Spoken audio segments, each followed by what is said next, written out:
Kasus penipuan dan penggelapan kartu kredit antar negara juga menjadi pembahasan penting dalam sidang umum Interpol ke-85.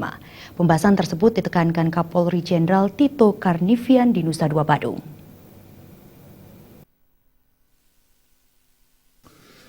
Jenderal Tito Karnavian mengatakan sidang umum Interpol ke-85 berlangsung selama 4 hari yakni dari 7 sampai 10 November 2016.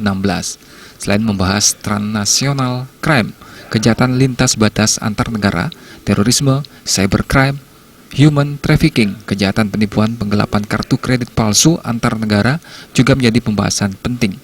Kejahatan menurut Tito Karnavian sering dialami wisatawan yang pelakunya berada di luar negeri. Human trafficking, kemudian kejahatan-kejahatan baru ya, seperti kejahatan-kejahatan penipuan, penggelapan kartu kredit palsu antar negara dan lain-lain. Itu yang dibahas.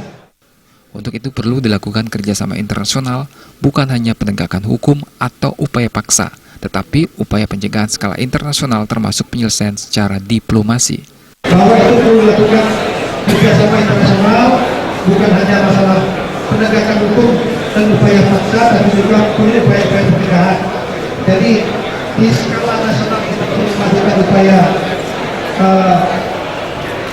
memberantas paham atau membentuk paham radikal di samping penegakan hukum, kemudian kerjasama regional dengan negara Asia Tenggara. Rai Suantara dan Yudi Par